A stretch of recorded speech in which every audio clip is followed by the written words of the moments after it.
बिस्मिल्लाहिर्रहमानिर्रहीम। अस्सलामु अलैकुम। आज से हस्ब वादा हम सीरत नबी सल्लल्लाहु अलैहि वसल्लम का आगाज़ कर रहे हैं। जो हमने कहा था कि हम 30 दिन में कोशिश करेंगे कि जितने पहलू कवर कर सकें कवर करें। लेकिन सबसे पहले हमें ये जानना ज़रूरी है कि सीरत नबी सल्लल्लाहु अलैहि वसल्लम सीखने का मकसद क्या है। क्या हम इसलिए ये पढ़ रहे हैं कि हम सिर्फ किस्से कहानी पढ़ें और मतलब सिर्फ इसको किस्से कहानी की तरह पढ़ें, या हमारा विजन ब्रॉड होना चाहिए।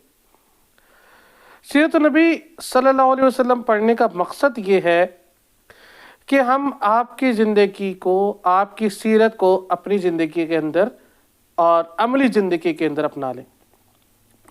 जब हम आपके तौर तरीक़ों को अपनी ज़िंदगी के अंदर लेकर आएंगे तो इंशाल्लाह हमारी दुनिया और आखिरत दोनों संवर जाएगी।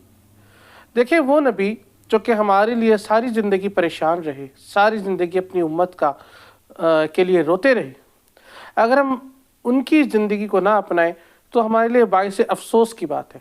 ये तो हम कहते हैं कि कुरान नबी करम सल्लल्लाहु अलैहि वसल्लम क़यामत वाले दिन हमारी शफाअत करेंगे, लेकिन अगर हम उनकी ज़िंदगी को नहीं अपनाएंगे और उनके बताए हुए असूलों और तौर तरीक़ों पर नहीं चलेंगे, उनके लाए हुए अहकामात पर अमल नहीं करेंगे, तो फिर हमारी शफाअत कैसे होगी।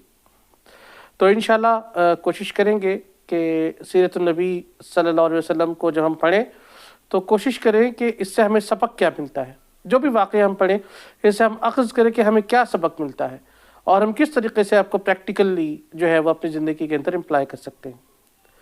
ये तो आप सब जानते हैं कि नबियों का आगाज़ हज़रत आदम अलैहिस्सलातु वस्सलाम से होता है। हज़रत आदम इस दुनिया के पहले इंसान थे और पहले नबी भी थे। आग के बाद हज़रत नूह अलैहिस्सलाम, उनके बारे में भी आप सब ने सुन रखा होगा और बच्चे बच्चे को पता है कि उन्होंने तकरीबन 950 साल तबलीग की। उसके बाद फिर जब लोग ईमान नहीं लाए तो उन्होंने अज़ाब की दुआ की, तो अल्लाह ताला ने तूफ़ान भेजा। वो तूफ़ान आया जिसने सब कुछ गरक करके रख दिया। इसलिए हज़रत सिवाय उन लोगों के कि जो कश्ती में सवार थे, इसलिए हज़रत नूह को आदम सानी भी कहा जाता है।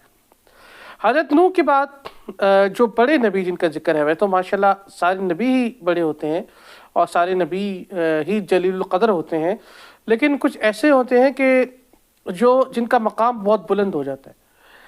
तो हमारे नबी अकरम सल्लल्लाहु अलैहि वसल्लम की सीरत भी उन्हीं से चलती है और उनका जिक्र है हज़रत नूह के बाद जो कि मेन जो पैगम्बर हैं, जो सीनियर आप कह लें, वो है हज़रत इब्राहीम अलैहिस्सलातु वस्सलाम। ये वो नबी हैं कि जिनको अल्लाह ताला ने खलीलुल्लाह का लक़ब भी अता फरमाया।